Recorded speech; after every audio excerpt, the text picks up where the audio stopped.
Hello, everyone, and welcome to another Liverpool Transfer Show on Football Talk Podcast. My name is Ozzy, and I'm your host for this evening.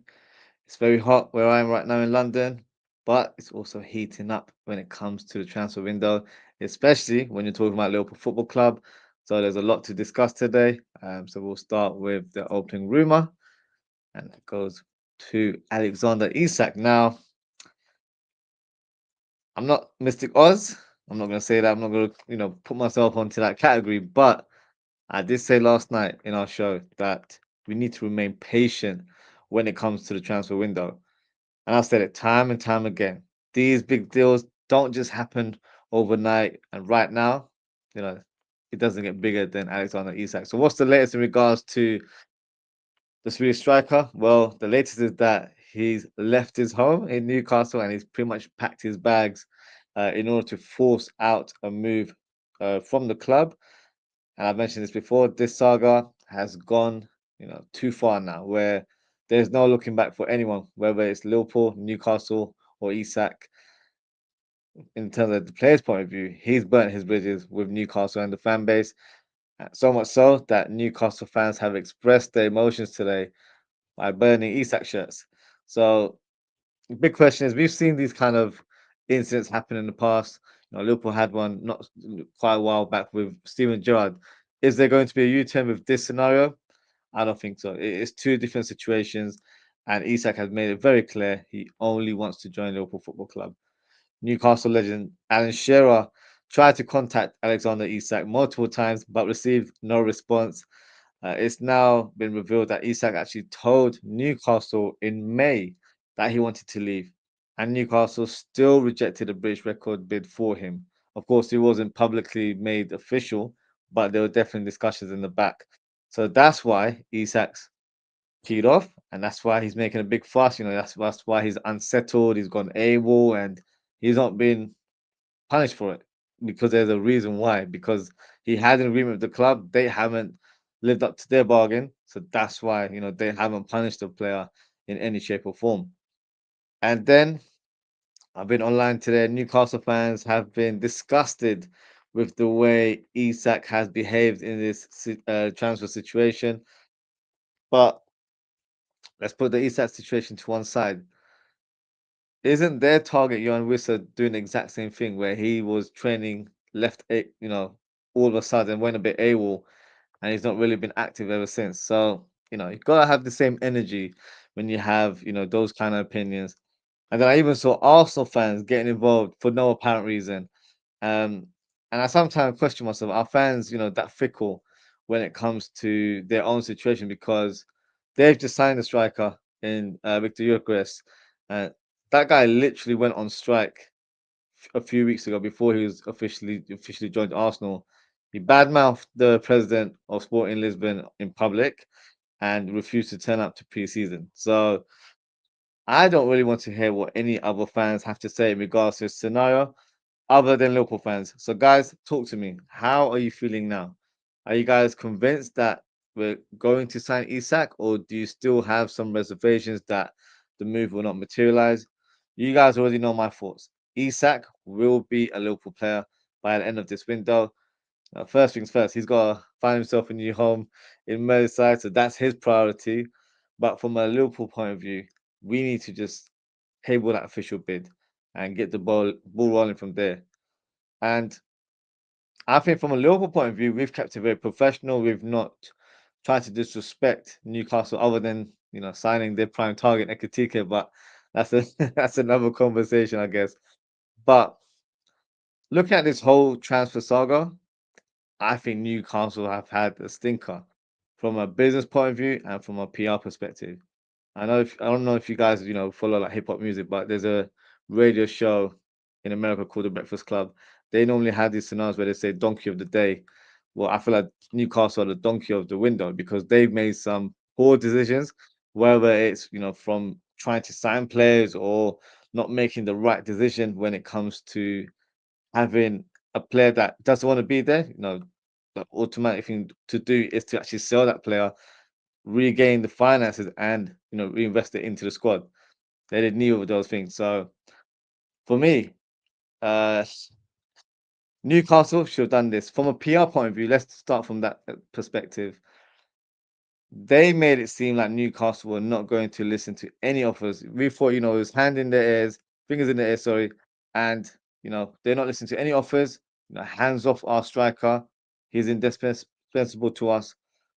But then you would hear little whispers that, oh, if someone broke the British record, then we might talk, we might consider it. Liverpool made contact to let them know that we're willing to place that British record fee. But then all of a sudden the fee went to from 120 to 150 million. And with all that happening, Newcastle were doing their best to try and sign a striker or two, but they were getting rejected left, right, and center. As the kids would say today, these guys had no riz.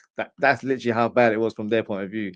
Players like Delap, João Pedro, Mbeumo, Ekitike, Sesko, just to name a few, rejected Newcastle in a flat manner. And they still can't sign a striker. The latest rumor today is that they're trying to sign Jean-Philippe Mateta from Crystal Palace.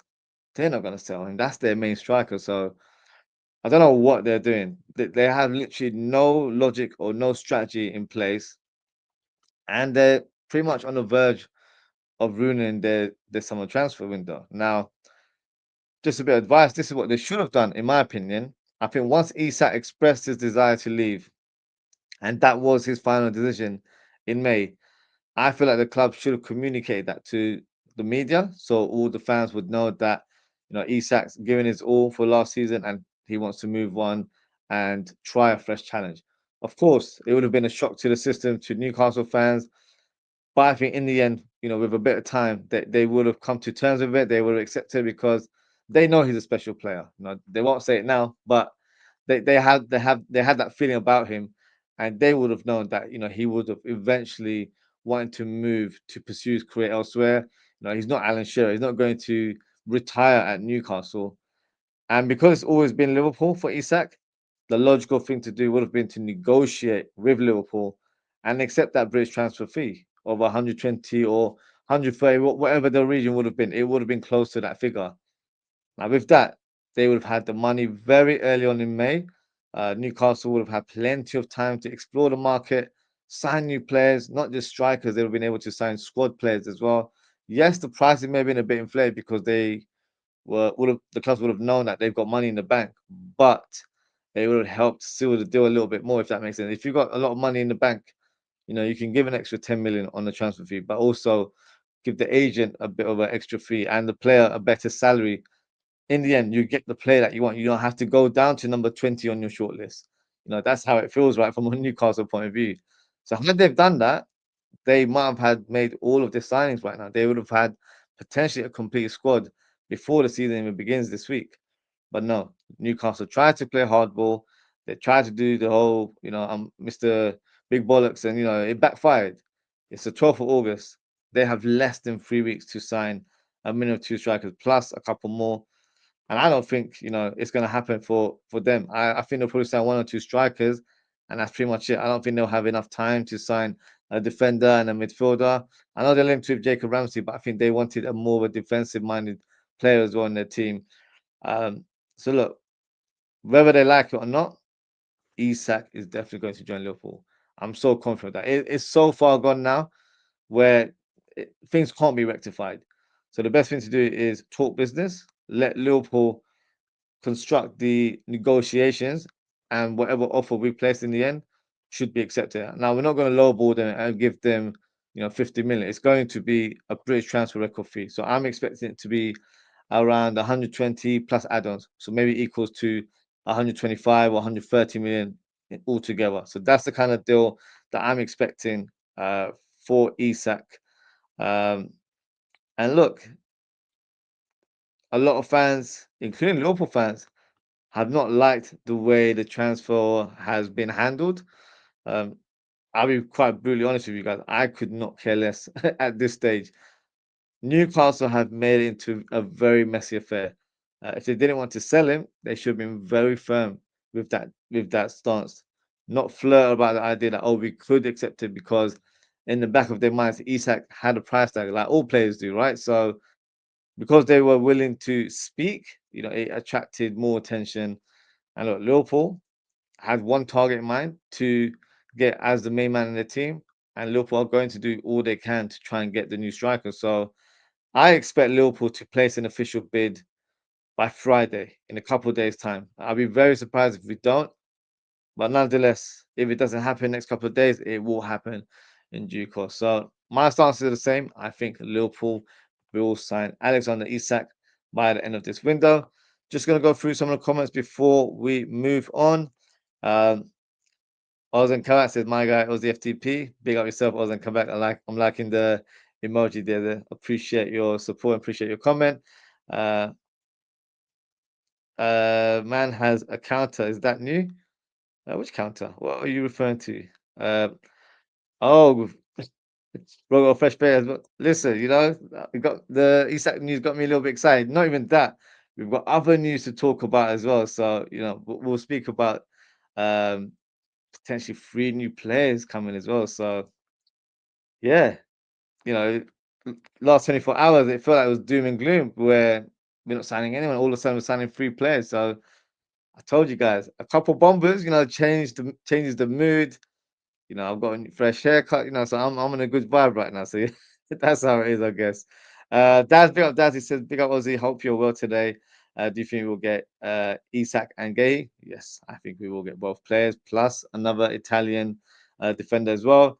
That says big up to Ozan. Delirious Steve, big up. So he said, Oz, what you saying, bruv? I'm good. We'll talk. We've spoken about Isak. We're gonna go on to others. But yeah, I try to be as positive as possible yesterday, and hopefully, that's rubbed off to all of the viewers today as well, in terms of having that thinking that we're going to actually make some moves this summer. So yeah, now keep hope alive. That's what I said yesterday, and if you have that kind of vision right now in your head, you'll be in a right state of mind that we are going to make those signings eventually by the end of this window.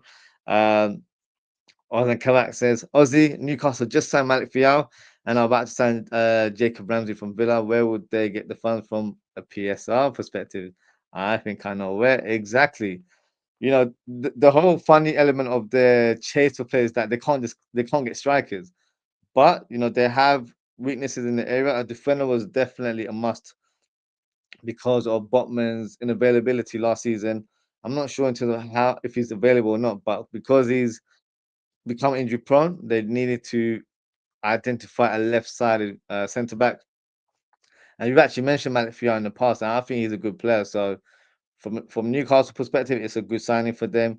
Jacob Ramsey, a player that had huge potential when he broke into the first team as an 18-year-old. Fortunately, hasn't lived up to the bill. Injuries has definitely hampered his development. So I think that's another good signing. A box-to-box midfielder, fits their bill quite well. I think they might want a defensive midfielder as well, if possible. I think they're fine in terms of wingers perspective. They've got the likes of Barnes, Jacob Murphy, Gordon, and they've got Alango. So they've got enough quality on the flanks. They don't have many strikers, so that's something that they'll need to address. Mateta is the latest rumor. I don't know if Mateta's going to be the guy that comes. I expect it to be Wissa +1. The +1, not entirely sure who it is. If there's any new names, let me know in the chat. But yeah, to be fair, that's the Newcastle problem. They've had plenty of time to try and find someone. They've just not done it. So yeah, let's see what they do. But good moves in terms of Malik Fial and Jacob Ramsey, to be fair. Mazzy, big up Mazzy, says Aussie, Newcastle are spending the money today. They've got Fial and soon they'll get Ramsey. Looks like they are beginning to accept that they have to sell Isak. Yeah, pretty much what Ozan Kamak said. It looks like it, right? Because they can't just spend money just for the sake of it, right? Something, they must have got a little deposit or a little something to be like, you know what, you know, do what you got to do. Start making those purchases. We've got your back, sort of thing. So that's what it looks like to me. So yeah, it looks like that is the case now. Steve says, "Where is Stewart to back me up?" Yeah, where is Stewart? He had a lot to say yesterday. I'm not trying to pinpoint anything, but he was very, negative. And I felt like he was in the perspective that Liverpool weren't going to sign a single player. 24 hours later, we're on the verge of signing three players. So, you know, a lot can change in 24 hours, and Liverpool are literally proof of the pudding right there. Um, Red Bear says Isak told big up Red Bear. He says Isak told Newcastle that This is his last season. He wanted to move in summer. Also said it in May. They've had plenty of time to find a replacement. Instead, played Isak out of to be a villain. Facts, Redbird. And that's something I've expressed earlier in the show because you know everything seems to be going towards his attention. Oh, he's a he's a rotten egg, or he's not been loyal to the fan base. You know, the team that made him. That's why I've seen that a lot on Twitter. Oh, with the team that made him, like how dare he treat us in this way? How dare he treat Eddie Howe in that way? When you have an agreement with a club that look, I'm gonna give you 1 more year, and then by the end of the window or end of the season, I want to be sold in the next window. I've got suitors, including Liverpool, so that's the club I want to aspire to go to. So I've done everything I can. I've got you a trophy. I've produced one of my best seasons in a Newcastle shirt. So let me pursue my career elsewhere, and let me move on. Now that would have been a discussion they would have had, and if Newcastle said nope, you go weigh out your contract, then I think he may have accepted that fact. But because they were understanding and they probably gave him a gentleman's agreement or some sort of promise that they will, consider offers if they were to come in. But then throughout the summer, it's been like, oh, he's not for sale. But 1 minute, oh, 120, maybe we'll talk. Oh, no, no, not 120, 150. That's the amount we want. No one's bidding 150 million pounds. That's crazy. So they were trying to play mind games. Unfortunately, it's backfired slightly. Good for them that they're signing a couple of players today, but that's because the move is happening. This could have been done in May, and they might have been able to add more bodies into the squad because they're a team that I feel like, from a neutral point of view, they have a great foundation. They just need to add a bit more numbers to the squad to add a bit more cover and depth in that team and squad. And they're challenging for the Champions League. They're in the Champions League next season, so I'm not saying they're going to try and win it, but you want to try and test the waters and see how far you go. So they've played a woeful game. They really have. They've not been smart. They've not been strategic. Because let's be honest, when a player shows that kind of stance that they want to leave, eventually they'll get their move in the end. It just depends on how the selling club reacts, how they present themselves. And Newcastle have not presented themselves very well. So look, end of the day, if we get Isak, I'm happy. Newcastle can go on and do what they need to do. Um, in terms of relations, people were like, "Oh, it might have affected their relations." I don't think it has from a business perspective. The fan bases, yeah, I think Newcastle definitely have a bit of a bit of an evil eye towards us. But look, it's football. These things happen. We've lost star players in the past as well. You've got players like Suarez, Coutinho, from recent years that have left us, and they've left a bad taste. Let's be honest with you. So it happens at every club. It's not just a Newcastle thing. It's happened to Liverpool. It's happened to other clubs. But yeah, they've not done it really well, and they've made it look like Isak's a villain. But if he was a villain, why has he not been suspended? Why has he not been punished? Why has he not been fined? When players act in that manner, they get punished right away. So our players been late a few times, then they get fined for a one week salary.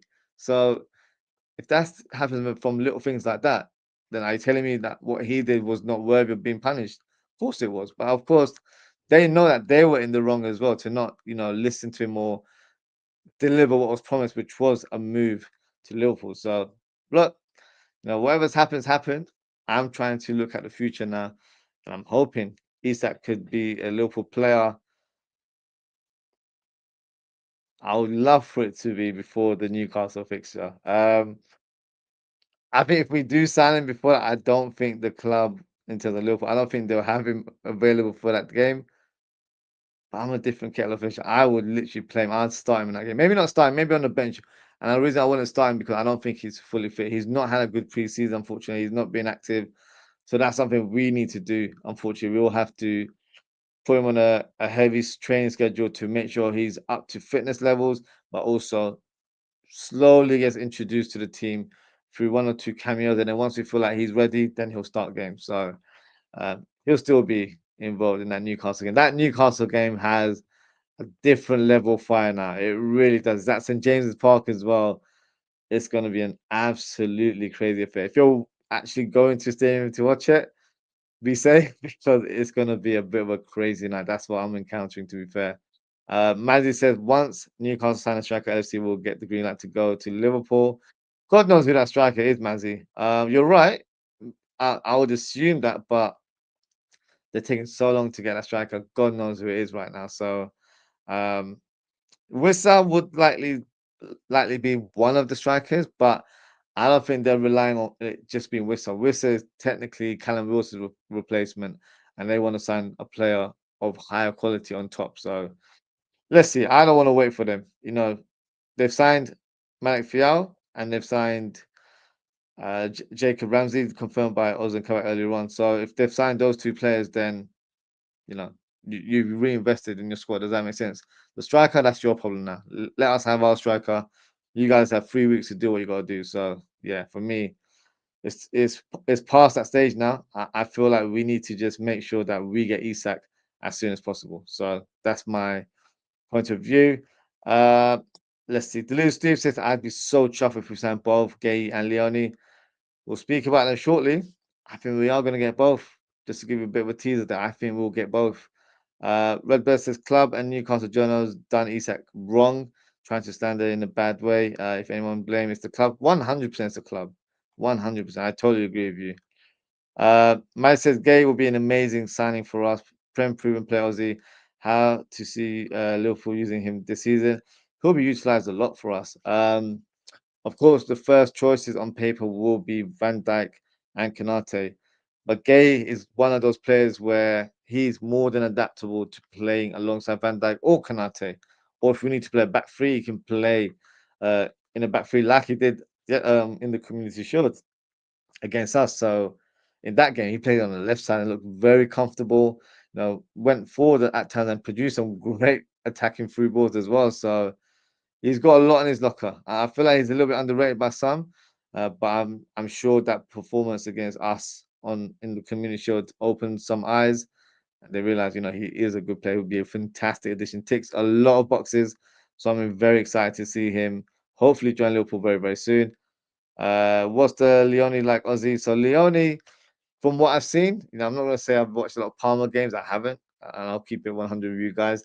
From the compilations I watched, he looks like a very, very physical defender.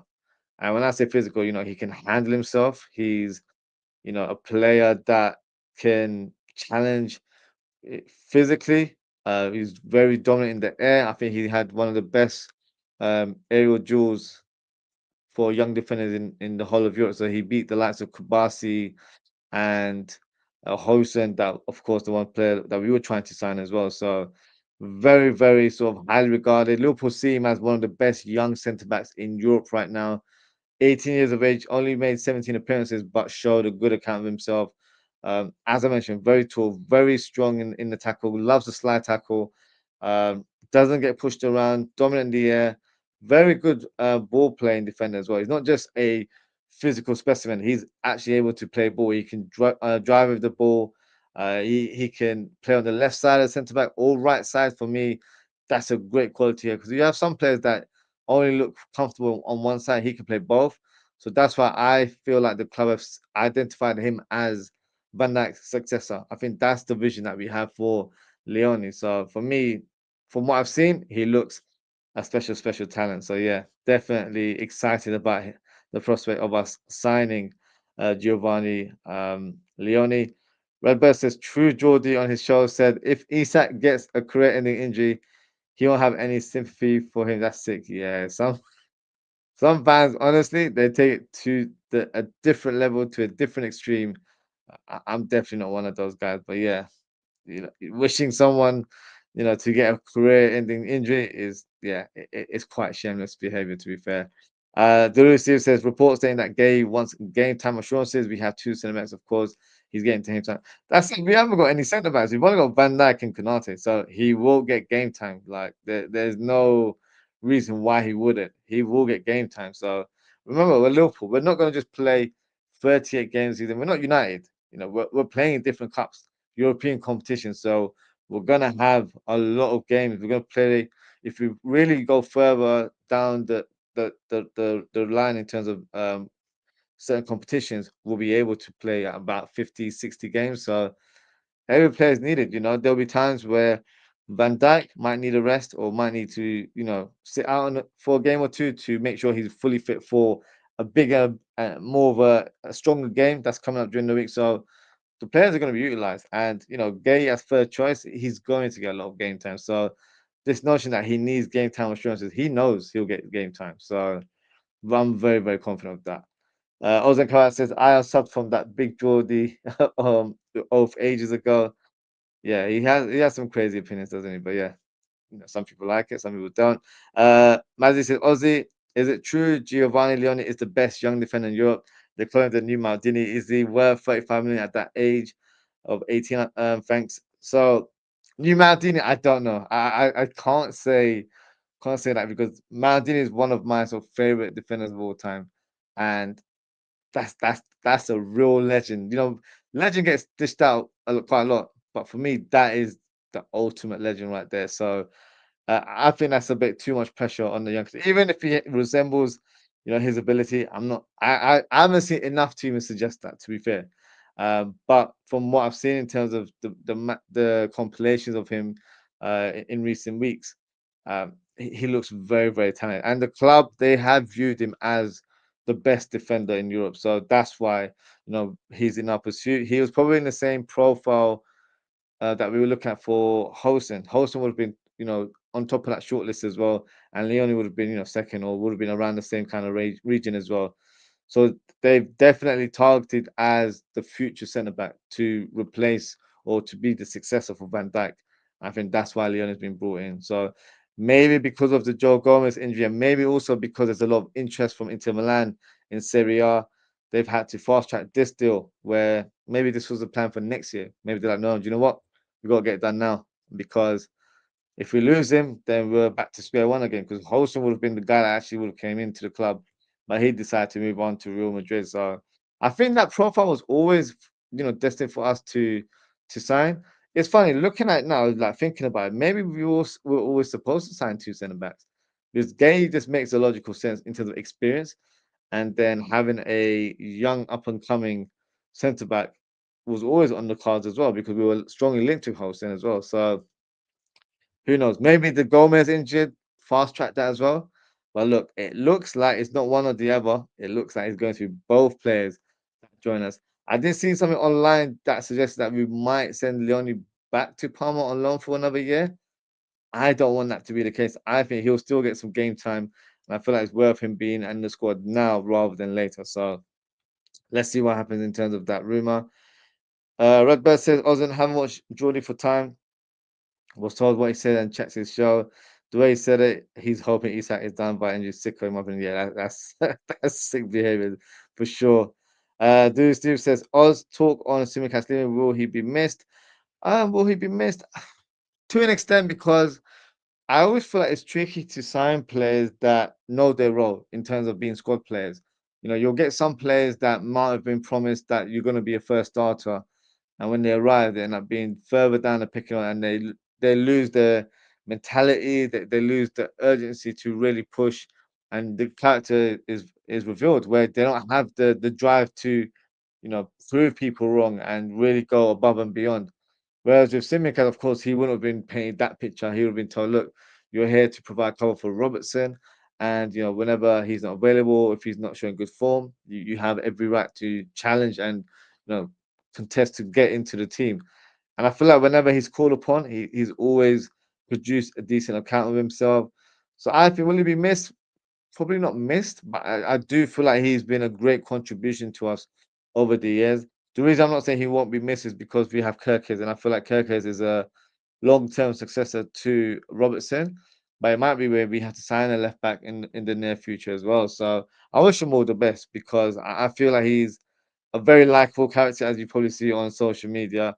Has always been very positive, whether it's from his sort of personal accounts or whenever he's spoken in interviews. Seems like a very down to earth individual. So yeah, he will be missed as a character. Footballing wise, I think will be fine. To be fair, but yeah, I wish him all the best. I think he'll probably end up going over to Nottingham Forest unless there's another team that breaks the mold and enters the running to sign him. But yeah, I do wish him the best going forward.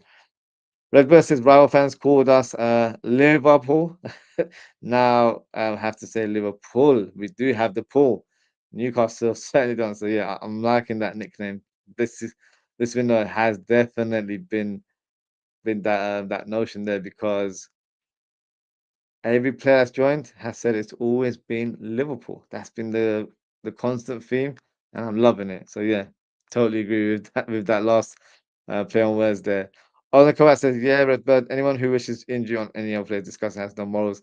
I wouldn't wish injury on any player. There's some players that I'm sure everyone in the chat will say, "Oh, I hate this guy," or "He's an idiot," or "Just don't like him." But I don't think we would wish someone's career to end because we have a dislike to the player. Number one, we don't know them personally. Obviously, we dislike them from a footballing point of view. But secondly, I think that's a bit very far fetched and very extreme to have those kind of thoughts. But unfortunately, when with the world of social media, people just feel like they can just say what they want and it's acceptable. Because deep down, he probably wouldn't say that to Isak's face. I don't care how big Geordie is, he wouldn't say that to him. So yeah, I don't think that's the right thing to do. But yeah, people are entitled to have their thoughts, but I definitely don't agree with it.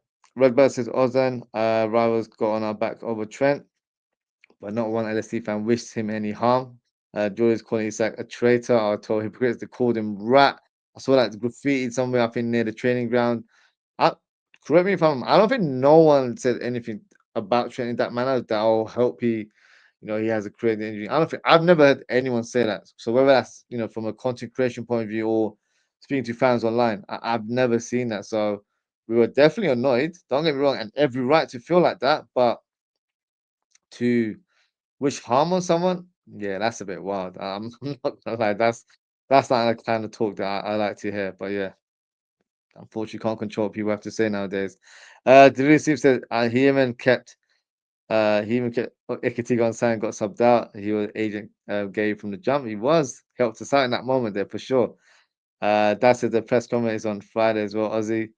Hopefully, we'll get some breaking not news before that press conference happens, or it happens afterwards. Who knows?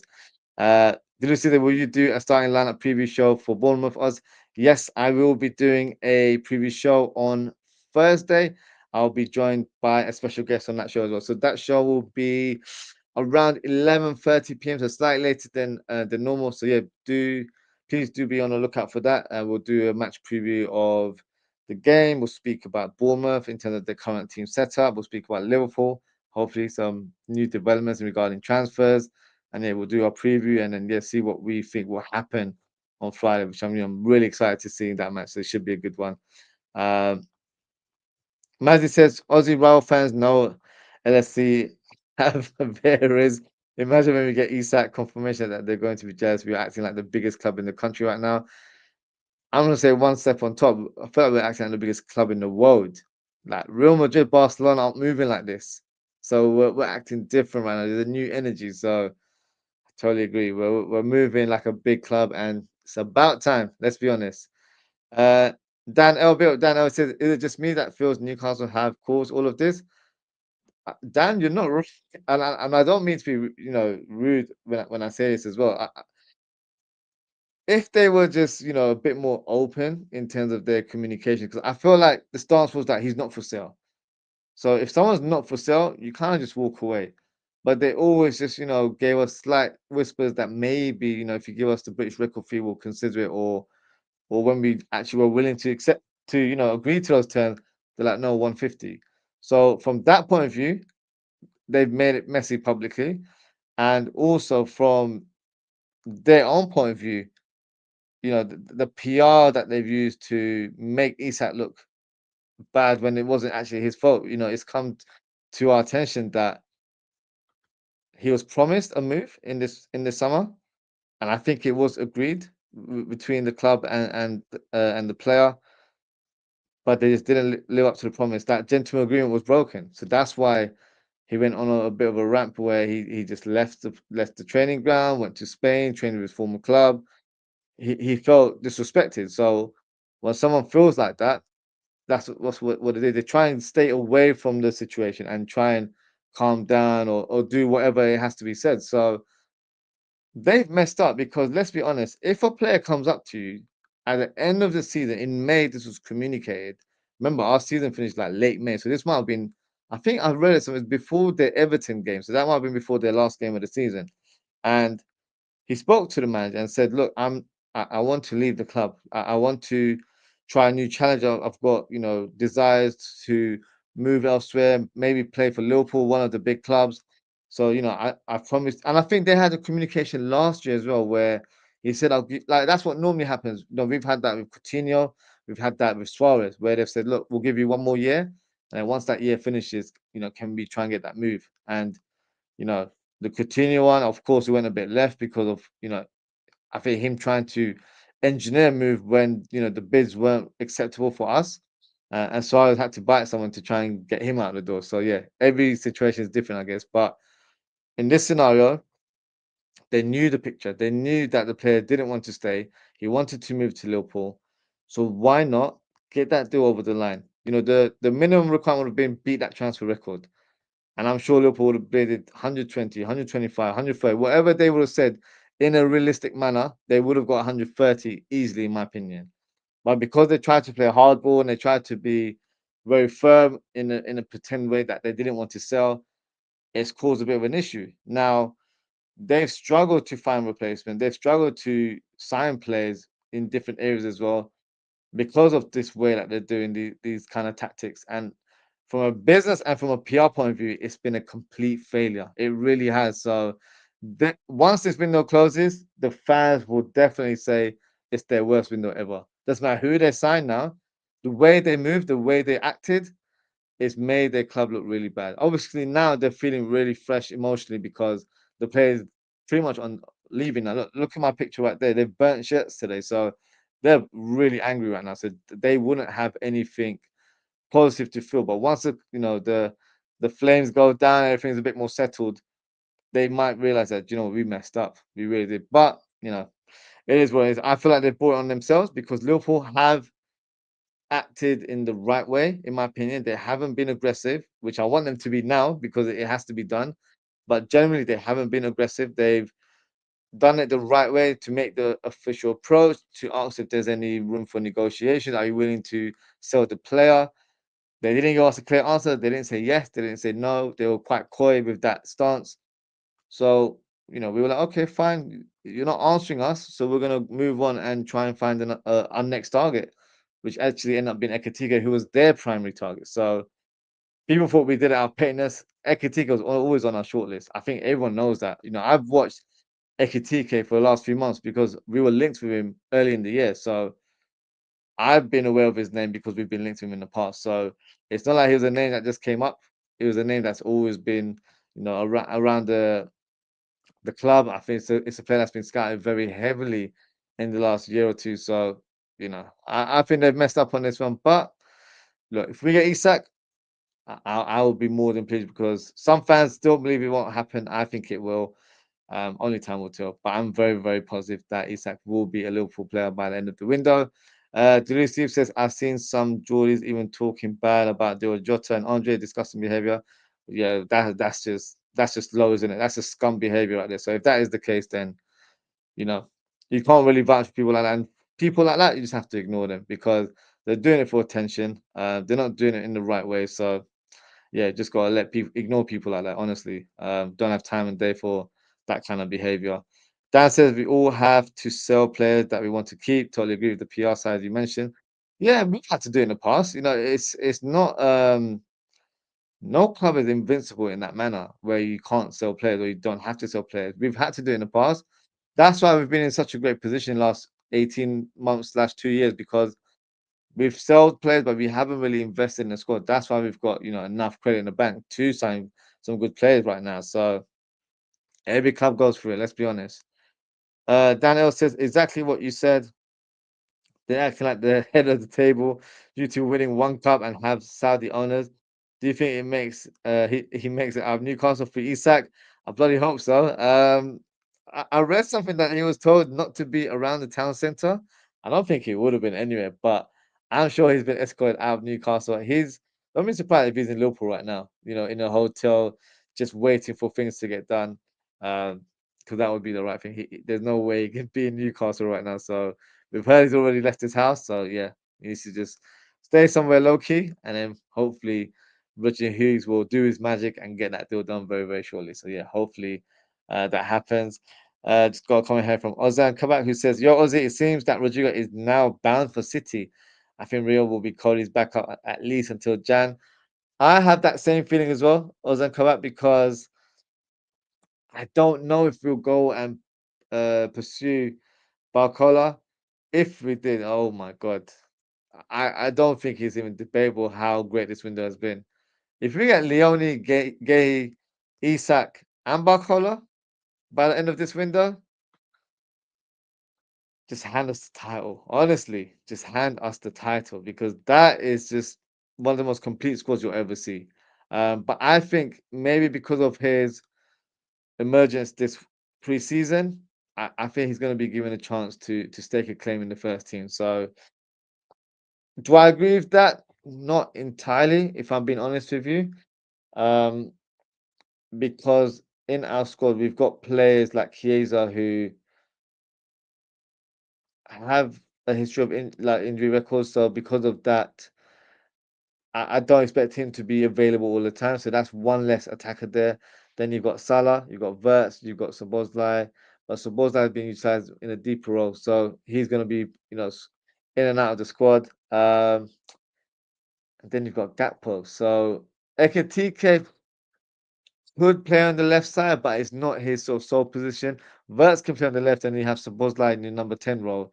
But I want Verts to play in his prime position. So with Rio in the mix, yeah, I think we can still protect him to an extent, but I feel like we need another attacker. We need a versatile attacker that can play on the left, that can play on the right, but a different profile. I want it to be where I guess it's a similar profile to Rio, where I want them to be quick and fast, and they're the type of player that attacks behind the defense. That's the kind of player I need. So Barcola is a dream, as you know. I'm sure everyone knows because I've spoken about him a lot this summer. Um, if not Barcola, still feel like we need to go out and get someone. So maybe like a Malik Fofana, that kind of level. He wouldn't be a player that I'll be jumping with joy, but I'll be like, do you know what? Good signing. Like he gives us cover, he gives us pace, he gives us width. So I would be like, okay, I'll be satisfied. But if it was Barcola, yeah, I'm shameless. I'm gonna be doing all sorts on stream, of course, on a PG level. Um, if we get that guy, but we'll see. We'll see what happens. We've still got 3 weeks left, so let's see what we're able to muster. But I think I think I see Rodrigo moving over to Man City. I think that's the most likely destination. They're also rumored to get Donnarumma, which is crazy. That whole situation has just come out of the blue. It really has. I'm very surprised by the way Luis Enrique has just literally just put him to one side, like, look, go and train with the kids. You're not part of the squad. Like, it's done in a really weird manner. I think the rumor is that he tried to ask for more money in terms of he wanted to be the highest paid player in the squad or something along those lines. So that didn't, that wasn't received very well. But to just sell him like that, and the fees around 26 million, which I don't know if it's a release because I think he has 1 year left on his contract, but regardless, 26 is dirt cheap in this market. So City are being smart. They're signing a good goalkeeper there. Um, I can't believe Jack Grealish has gone to Everton. Really seems weird. He seems chuffed by. I saw the official pictures today. He's wearing the number 18 shirt, same like Wayne Rooney did when he broke into the team. So yeah, good luck to him. How the might have fallen. Once £100 million player, now he's out on loan, and there's not even an obligation to buy him at the end of it. So yeah, let's see how his career goes next season. Deleuze says, Aussie bro, I'm sorry to say this, but I think you may be obsessed with Barcola. Listen, that's my guy, man. That's the guy I want in the team. Um, I've been impressed. I've been impressed with him since Leon days because we were linked with him about 2, 3 years ago, and I don't know if Michael Edwards would have still been at the club, but I'm sure that's a player that they would have highlighted within their system because he's got a lot of talent, and I feel like his ceiling is very high. So look, if that happens, I'm going to be shameless if it does. But But that's the profile I want. So if it's not Barcola, I do believe we need to sign another winger that, for me, can play on the right just as well as he can on the left, and I think that would be a good cover for us coming into next season, and I think that would be very important for the squad. So hopefully we can get someone of that kind of profile before the window closes. Dan L says Barcola would tear up in our team. He certainly would, 100%. Ozzy, did you think Slot got the tactics wrong on Sunday? I felt he could have brought Rio on and start Cody in the nine. Yeah, I was quite surprised in terms of I think the first half we were really good. I like the way the team was set up, but in the second half, I feel like I don't know what it was. It felt like we just took the foot off the gas a little bit. The combination of Sabozlai and Curtis Jones didn't really work. There was no protection for the back four, so unfortunately we got exposed a couple of times in regards to that area. And up top, we I think once we took off Ekitike, we lacked that sort of urgency from the front line where there was no pressing happening. Gakpo was a bit laboured at times. I would have liked to have seen Brion because I feel like he would have just given us a different option on the wing and maybe would have created space for us and allowed other players to break the gaps there. But fortunately, it wasn't the case. And maybe I also thought, I think mentally he probably just thought it was a preseason game, so let's not just throw the youngster for the sake of it, because it was a situation where we would have been drawing at the time. So maybe the last 15, 20 minutes would have made sense for him to get on. If we're like 3-4 nil up, then I think Rio may have come on because there would have been that kind of pressure for him. But um, tactically, I don't think we were bad tactically. Of course, we weren't perfect because obviously we didn't win. But I think the reason we didn't win is because of individual errors. So defensively, and let's be honest, Van Dijk made a couple of mistakes in that game. Had those mistakes have not been around, or if they were eradicated, then it would have been a different outcome. Because the way we played in the first half was very, very promising. So I think individual errors led to us having an equal score at full time, and penalties, it's anyone's luck really. It's whoever's able to handle the pressure the most ends up winning. So yeah, I wasn't too angry about the result. I know a lot of fans crashed out. I looked at the positives. I was impressed with the first half, and I feel like we're in a great sort of momentum right now. We're slowly getting into full gear, so I'm excited about our first game of the season against Bournemouth. Should be a great encounter. Dan said we were so up top and defensive. Yeah, so that's the reason why we're signing 3 players, because our substitute squad. And look, I think these deals have been in the work for weeks. The Guehi deal, apparently they've been in discussion since March, so that's not a player that's just come all of a sudden. There's been private discussions about that move for a long, long time now. So those players, I always feel like those deals don't happen like that. They do take a bit of time, but now we have to rush it. Now we have to keep going and get those deals finalized, because we are very light. Our defense was literally Van Dijk and Konate. No Gomez, he's not available. Ponce's at Bayer Leverkusen now. And then we had Gravenberg, who, became a father the night before. So congrats to him. And Endo was a makeshift. But then again, you can't start Endo in that team because he's covering 2 positions. So we end up needing him in midfield. So we're quite thin in the defense position. But if we sign Guehi and Leoni, that's 4 centre backs there. And then up top, it'll be Isak, Ekitike, Gakpo, Verts, and then you've got Sabozlai, and then you've got Salah, and then you've got Chiesa. So 8 options there for 6 positions. So I think one more will just solidify a bit more. And yeah, hopefully we can get those players that we want. So I'm very confident we'll get the 3. I thought it would have been a winger, striker, and a centre back, but now it looks like it's 2 centre backs and a striker, which I actually don't mind looking at it now. But I would like a winger still. Where we get that player, I don't know. At least we know we do have a player, in our roof ranks that can, break into the team, i.e., a Rio Ngomiro. So, and of course, Leoni is another option for the midfield at some point as well. So, it is positive signs. We have young players coming through that can definitely, produce a few appearances here and there. But I think we definitely need a striker. and we definitely need two centre backs. So that's the position we're addressing. Hopefully, we can get one more, and that will complete our window. Hopefully, Delu Steve says horrendous pens as well. Yeah, they were horrendous. They really were. Ali made two saves. Yeah, the Mateta one in the early half definitely played a part. But I think even in the penalty kicks, the Mateta goal, I feel like he could have saved that. It wasn't in the corner, but we'll give the striker the benefit of the doubt. But yeah, penalties, it's all potluck, isn't it? So it is what it happens. Dan says, I watch a lot of Italian football, and Leoni is an absolute beast. Watch the clips on 6'5". I think he manhandles. He just needs to stay on his feet more. Yeah, he's very aggressive in the tackle. He loves a slide tackle, which, of course, in the Premier League, you've got to be a bit more calculating in terms of what you're doing. But yeah, he looks an absolute monster. So yeah, I'm very, very excited to see the prospect of Leoni potentially um, joining Liverpool very, very soon. Ozan Kabak has asked, Aussie, as of today, rate our window on a scale of 1 to 10. So I guess you're saying this, we're not including Isak, Guehi, and Leoni, even though they're advanced levels, but we'll just say they're not there. I'd give it a 7 out of 10. That sounds a little bit low, but only because there's gaps in our squad now. In terms of the signing, I think all of our signings are actually an upgrade to our current squad. It's just that we've sold other players, but we've not filled their spots in the squad.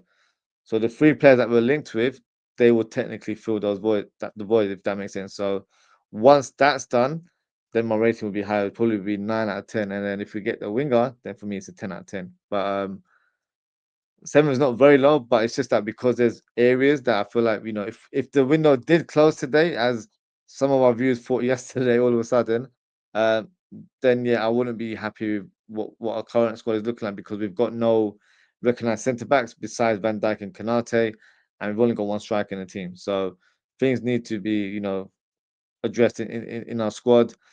But right now, I'd give it a 7 out of 10. But once we sign those players, then yeah, we've gotta put up the score, and yeah, pretty much say 10 out of 10, because it's been an amazing window. Let's not kill ourselves.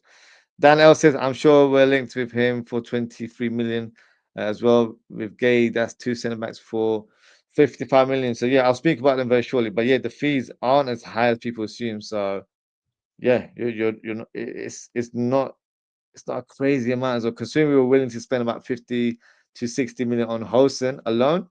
Yeah, Liverpool was smart on this one. They definitely were. I was thinking about if we land Isak, Gay, Leoni, and Barcola, 16 out of 10. Nah, I'd say 20 out of 10. Honestly, that would be out of this world if we got Barcola as well. And yeah, shameless behavior will be happening on this channel if we were to get those players. But we'll wait and see. You never know. Liverpool have surprised us plenty of times in this window, and there's more time to be surprised. So yeah, let's see what Richard Hughes has planned for us Liverpool fans in the next few weeks, and let's speak about these two guys right now. So let's break it down, because there's been a lot of breaking news. For me, it was a great morning just to go onto my phone and see that these two players were linked to us as well. And it wasn't just a lazy journalist, fake sources saying, "Oh, we're linked with him." It was the reliable ones. It was Fabrizio Romano. It was Ornstein. It was Paul Joyce. The big guys, the big guns. And I said it yesterday. It only takes a couple tweets or a bomber to change everyone's mood and perspective about transfers. And if you watched the show last night, you probably thought the window had closed, but that's not the case. And I mentioned it as well. Liverpool have been cooking the back. You can't rush greatness. You've got to let the ingredients marinate in cooking terms, and when it's ready, everything will be revealed. So at the minute, we're very close to revealing, the final outcome, or the final dish. We're getting the dishes ready. We're setting the table up right now, because there has been developments in regards to Marc Guehi and also Giovanni Leoni. So let's go through it now. So this is a Fabrizio Romano tweet. So Liverpool have agreed personal terms with Marc Guehi. Giovanni Leoni is also keen on the move. Negotiations underway with Palace for fee around £35 million as total package. Deal could be done very soon.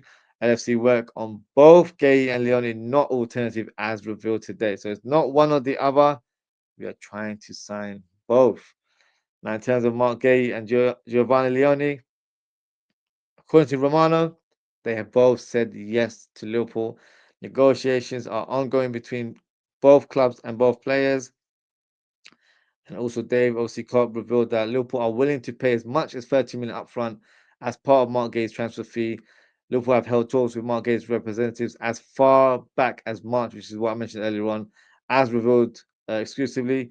Personal term agreement in place. So personal terms have been agreed. It's just getting that deal over the line between Palace and Liverpool, and I think that will happen very, very shortly. Uh, and in terms of Leoni, Liverpool are very serious about Leoni. They're ready with an offer of 30 million euros plus 5 million in add-ons. So let me break that down in pounds. So 30 million euros is 25.95.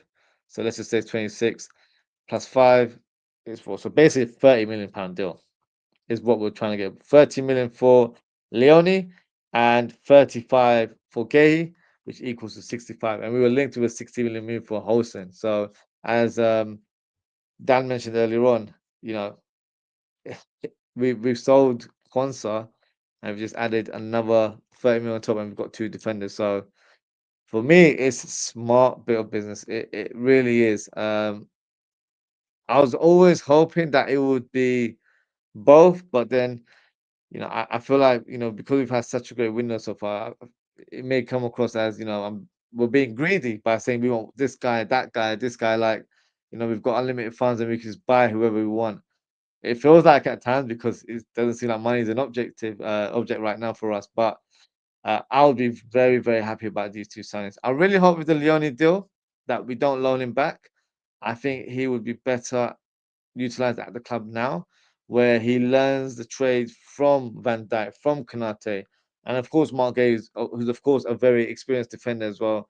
I think that would make the most sense in terms of gaining valuable experience. And when you're a young player, like he's 18 years of age, when you're around professionals or legends of the game like that, you end up becoming a bit of a sponge. You're absorbing as much information as possible, whether it's with them directly talking to you or just by their actions or about how they carry themselves at the club.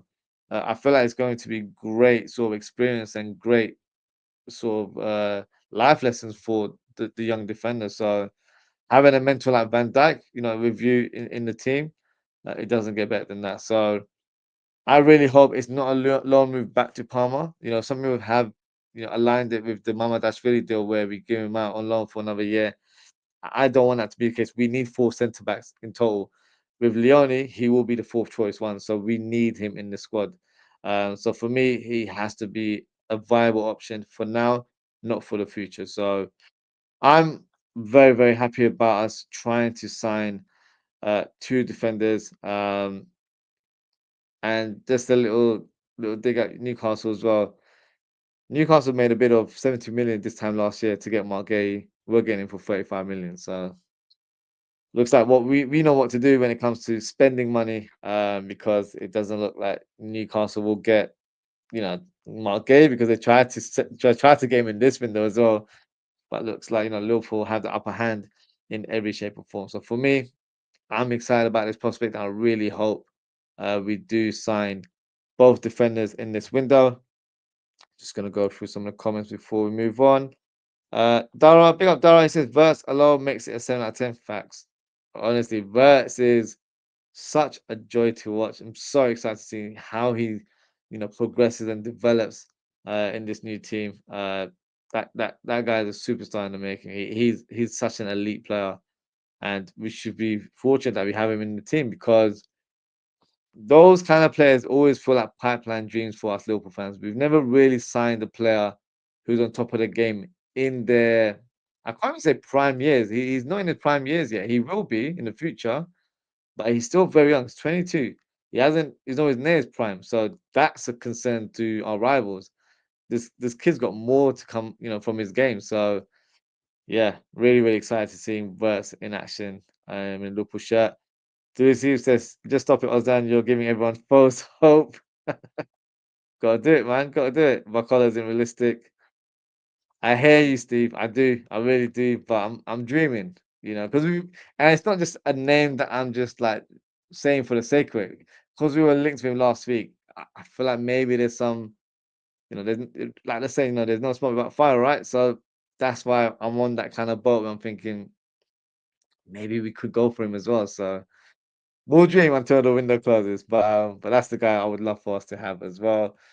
And look, just to give you an indication of what kind of player he is, look how he's brought down Lukaku to the ground. And I've seen clips where they've had interesting battles, and he's been on top. So for an 18-year-old centre back to manhandle Lukaku the way he's doing it right now, we've got a top player in our hands. So yeah, he's a very exciting prospect. Looking forward to seeing him in a Liverpool shirt this season, I hope.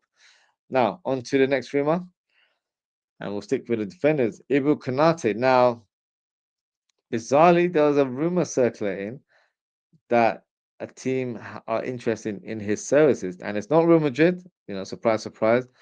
It's actually Chelsea.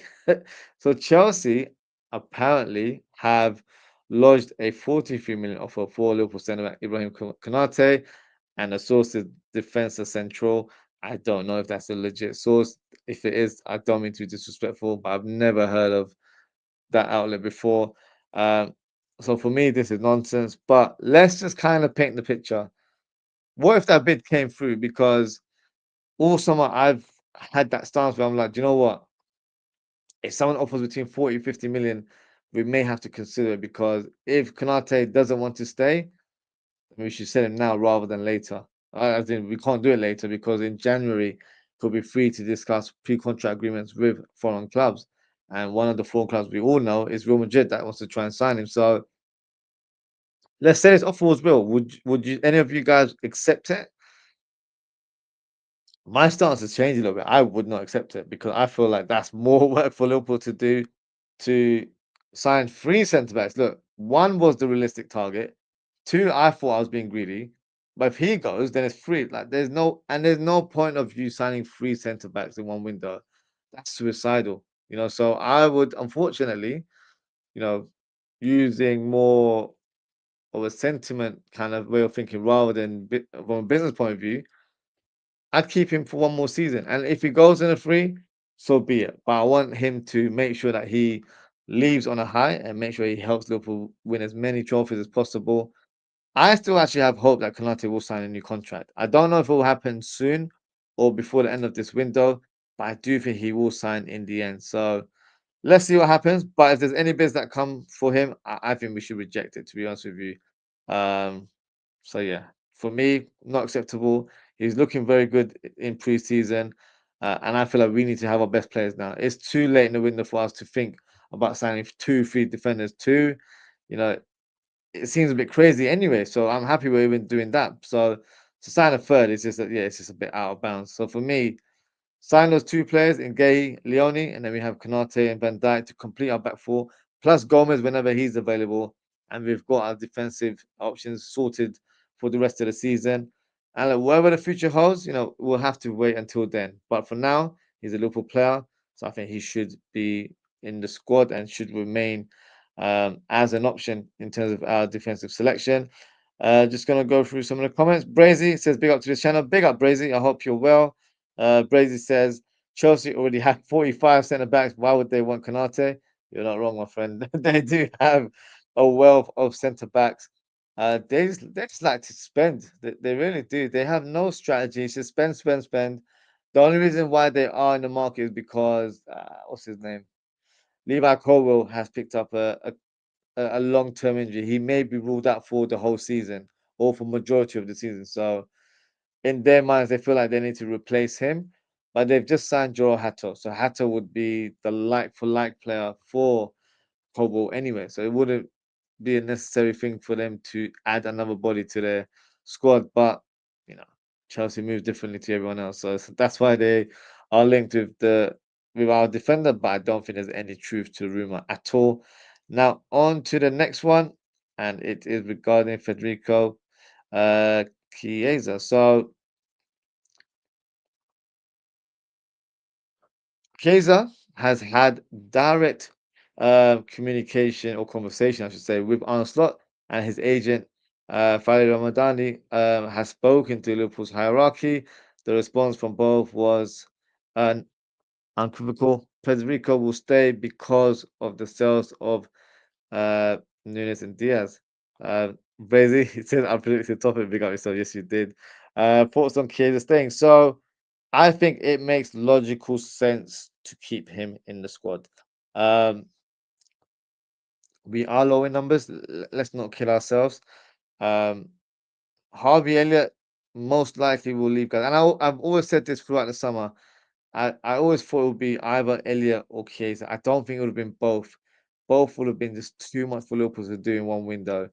With Chiesa, I feel like he's the better option to have as a squad player in comparison to Elliott. Where I know Elliott's younger and he's got great ability, but I feel like his skill set doesn't quite match in terms of what we want from our attackers. In terms of he's not the most dynamic. He doesn't have that burst of speed, and he's only able to play one or two positions. Whereas Chiesa can pretty much play throughout the front line. He can play as a striker, play on the left, play on the right, play as a number 10. So he gives us versatility, he gives us different options, and he gives us experience as well. So when you've got a young player like Rio, Rio can look up to someone like Chiesa in the squad. And I feel like if he stays fit, he'll be a viable option for us from the bench. So for me, it makes perfect sense to keep Chiesa for one more season. I've been saying it for quite a few weeks that I would like him to stay, but I just feel like maybe a move was on the cards because he wasn't very much favoured by Arne Slot and didn't get a lot of game time in the second half of last season. So I thought maybe that would have been an indication that he's surplus to requirements. But it looks like Arne Slot has realized that we don't have the funds or we don't even have the numbers to just let players go, and he will be utilized this season. So that's a positive. And I do feel like, one season, it does take some players to get accustomed to the league and new surroundings. So I feel like he deserves at least another season, in my opinion. And if he's happy to stay, for me, it works and it makes the most sense to keep him on board for one more season. So I'm pleased that he is staying. Um, Let me know in the chat because some fans might have a different opinion, but I would like him to stay for sure. Raji Painting said, if Guehi and Isak get confirmed soon, do you think the squad is ready to win everything or do you want more signings? Raji Painting, I'm a little bit greedy. I want Leoni and I want another winger. The winger I want is Barcola, but yeah, as the Steve said, I'm being a bit too optimistic about that. Uh, I would like us to get Leoni as well. If I was to be a bit more realistic, I'd want Isak, Guehi, and I want Leoni. I think we two centre backs is a must. A striker is also a must. I think to complete the picture in terms of the squad, I feel like a winger would make the most sense as well. But in this end, you don't want to just sign anyone as well. So if the players feel like there's no real options out there, maybe we wait until January to sign that attacker if we need that option. But at least we have Rio, who could be our sixth choice attacker on paper, which I don't mind, to be honest with you. I just feel like we have to utilize him a little bit better and make sure we don't put too much pressure on the kid. But that could be an option. I think he's been so impressive in preseason. I wouldn't be surprised if that is the stance from Liverpool's point of view. So yeah, if that is the case, I don't mind because I feel like the kid does deserve a chance if the coaches believe he's ready to break into the first team. So yeah, it should be an exciting season. But the minimum, Isak and two centre backs, which is supposed to be now Guehi and Leoni. So we get those three. I'm more than happy about this window. For me, it's this window already has kind of surpassed my expectations. Some fans in the start thought we would just get one or two players. Like, we've got a lot of players come through the door. So some fans didn't think Nunes would leave. So, things like that, it's worked out quite well. So I think we're gearing up to have a great squad and hopefully a great season as well. Ours and Karat says, I just don't want Feder to leave due to the song. Yeah, his song is a belter. So yeah, that's what a lot of fans have said as well.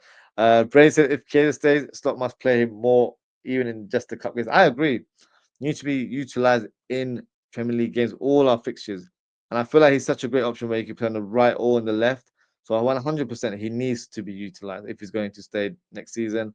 Ratchet Painting said Chiesa should be given another season. He's still 27. the guy on his day is unplayable. Yep.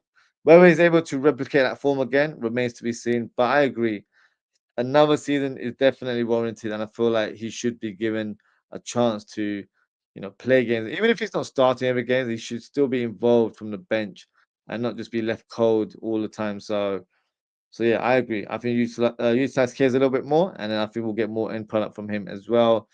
Zulu Steve says Oz is happy that the one scenario in which Darwin stayed didn't come true. Yeah, I didn't want him to stay. I know that was presented to me on a few shows, and just didn't think it was an option. I really didn't. If it was, then Ekatike starts week in, week out for me, and then he only drops out if he's injured or he's not able to play. But yeah, I guess I am happy, which sounds rude, but it's not because I hate the player. I've never said I hated him. I just don't feel like he's good enough for us, and I think it was the right time for the player and the club to part ways. And look, he's gone over to Saudi and he's earning a bucket load of money, but he's also just scored on his debut. So things are working out for everyone, I guess. So yeah, with Isak through the door, we'll be levels above what we were last season, in my opinion. Rachi Penny said, "What's a better combination, Virgil and Konate or Virgil and Guehi?" For me, it's still Virgil and Konate. But the beauty of Guehi is that he can form a great partnership with Virgil and also form a good partnership with Konate because Gay can play on the left side very comfortably, and Konate predominantly likes to play on the right. And with Van Dijk, he can play on the right side, and Virgil remains in the left. So, because he's versatile, where he's both footed and can play on either side in a centre position, for me, he's the perfect third choice centre back to have in the squad. So, I'm very pleased that we're getting him. And for 35 million, absolute peanuts. Let's be honest. That is dirt cheap in this day and age. The Steve says Darwin earning more than Mo right now with Al Hilal. Yeah, that is the case. So he's got his reward for making that decision to move over to Saudi. So yeah, I wish him all the best. Hopefully he does well in his season. And that is it for today, guys. That's the final rumor.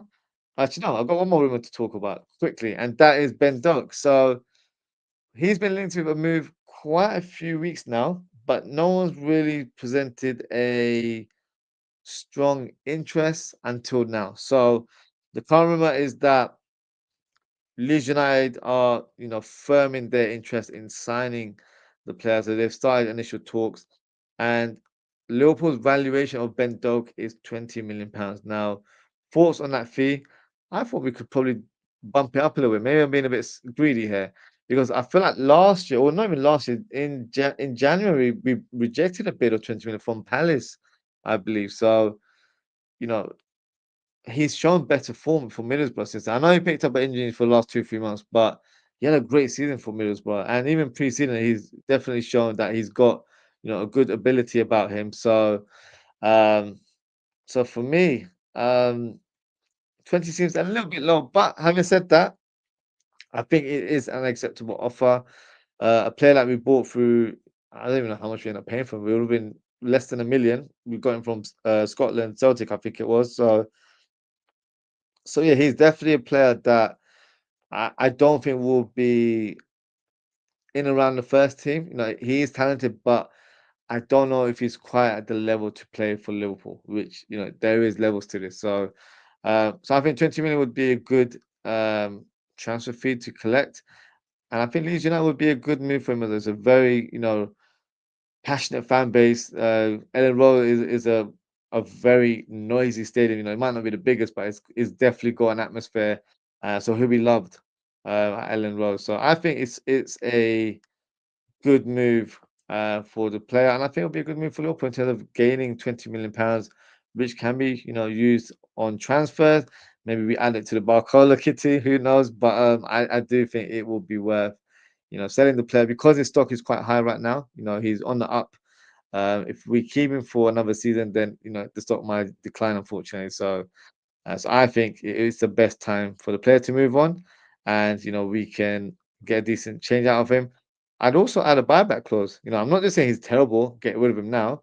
I think he's shown enough promise to say that he could become a good player in years to come. But right now he needs game time. So because of that, a transfer away from the club will make the most sense. but then maybe have a buyback clause like we did with the concert deal and see where they are in 2 years' time. And if we feel like they're ready to return to Liverpool, we can get that we can get that done. So I think that would be like the smartest thing to do in this scenario. So I do expect him to leave, and I think Leeds United will be his next destination. So yeah, let's see what happens with regards to the Scottish winger. Before I close, just going to go through some of the comments. Delulu Steve says, I'm disappointed that Stewart didn't come. Yeah, I'm a little bit as well because he had a lot to say yesterday. And I feel like it's backfired in terms of every point he made. So would have been nice for him to come up, but if he's not here, it's fine. Roger Penny says, when we get Isak, what's your front three? And do you think we should get a top DM to protect the defense? A top DM would be me going to another dreamland, honestly. I would say we need another one, to be fair, but it has to be the way you described it, a top DM. It can't just be any DM. So I don't think that would be addressed in this window, but I do think that we're probably looking at the likes of Adam Wharton, who had a great, showed a great account of himself in the game against Liverpool on Sunday. So that's the profile I think we're looking at. In terms of my front three, if if if we get Barcola, but I'm gonna put that Barcola chat to one side. I would say it will be Gakpo, Isak, and Salah, which for me is a formidable front three. It really is. So yeah, that would be my front three, and I think that's a front three that would definitely give some defenders some nightmares before the game has even begun. So yeah, we've got that fear factor in Isak, in Salah, and then Gakpo can produce the goods on his day, and then we've got Ekitike in the back as well, and we've got Chiesa. So we've got options. We've got a young kid in Rio who is the next big thing, in my opinion. So the options are there. And Szoboszlai, he can play in any of those front rows, whether on the left, right, or center, in my opinion. And then you've got Verts who can play on the left side as well. So great options for us. Real quality, real technicians in our team. So yeah, we should be having a great season. I'm so excited in terms of how the team is slowly building up right now. It looks like we're building a very elite squad, which yeah is exciting times for us Liverpool fans. Brady says, if we don't sign anyone this window, can you predict the top four? Let's say we don't sign. So you're saying let's not sign Isak, Guehi, and Leoni to top four. I still think we're favourites, but I say that with. I think we'd have to be very lucky when it comes to injury. If the three players don't come through, then it's going to be difficult. But I feel like we have so much superior quality in comparison to the other team. I feel like Liverpool's still the favourites. I'm gonna go for Man City second. I'm gonna go for Arsenal third, and I'm going to go for Chelsea fourth. That would be my top four as of today. But once Liverpool address the gaps in our squad and add the players that we want, um, by the end of the window, I will be doing a prediction show where I will assess everyone's squad and then give you my, you know, top to bottom what the Premier League table will be looking like uh, as the season concludes. So yeah, do be on the lookout for that. Um, Basically, but I do believe three players are still on their way. Yep, those three players for me are definitely Isak, Guehi, and Leoni. I want to add a fourth one as well, but three I will be content with if those players come through. Ratchet Painting says Ben Doak is an explosive player. If we sell him, we need to get good money for him. Otherwise, let's keep him. I think with him, he's not going to get a lot of game time. So because of that, it would make the most sense to sell him, get a good decent amount of money from him, but also have the buyback option where if you feel like he's developed to the potential we first envisioned, then we can sign him in the future. So I think that would be the smart thing to do. Ozan Kabak says back to back, 100%. We're going back to back, and I really hope it's going to happen. So I'm very confident it will be, and I hope you guys are as well. And that is the end of the show, guys. Thank you so much for tuning as always. It's been a great show, great engagement as always, guys. Shout out to Ozan Kabak as always. Be out yourselves. Shout out to Daz. Shout out to Dulu Steve. Shout out to Mazzy. Shout out to Redbird. Shout out to who else do we have? Shout out to Dan L. Shout out to Dara. Shout out to Brazy. Shout out to Ratchet Painting. And I think that's it. Apologies if I missed you. But yes, I've just got one more comment here from Ratchet Painting. It says, Would you carry on playing Verse in the attacking midfield position to cause chaos, or play him left wing sometimes? So I'd alternate. So I think some games it might be worth using him on the left, just because I feel like his end product there is really good. Like he knows how to play that role. But I do like him in that attacking midfield role where he's got a bit more freedom to roam around, and he will drift over to the left, but he'll roam around wherever he feels like he can sniff danger. He's one of those players where he's already painted the picture two moves ahead of him. Like he's an artist on the pitch. Like that's the best way to describe him. So he knows, you know, what the next move is before it's even happened. He's that intelligent. That's why he is an elite talent, in my opinion. And I think he can easily play on the left wing. The best way I can compare him to players that we've had in the past, for me, he gives me that Coutinho vibe, where Coutinho played on the left, was very impactful, but when he played in his natural position as a number 10, he was just as good as well. So for me, he's a great option to have on both positions. So for me, we're going to utilize him on both. It will depend on who we're playing and then what the setup is. But I do expect him to play on left wing on occasions. But predominantly, his position is as attacking midfielder slash number 10 in our team. Delusive says, nice stream, Oz, aka Oz Barcola. Big up yourself, Steve. Appreciate your comments always. And that is it for today, guys. In terms of upcoming show, I will be doing another one tomorrow, another transfer show.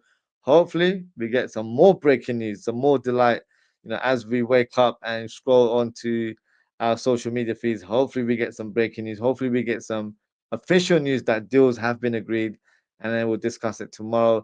And then on Thursday, I'll be doing a match preview of Liverpool versus Bournemouth at 11:30 p.m. UK time, and I'll be joined by a special guest on the show as well. So that is it for today, guys. Thank you so much for tuning in. Take care, stay safe, and I hope to speak with you all very, very soon. Goodbye.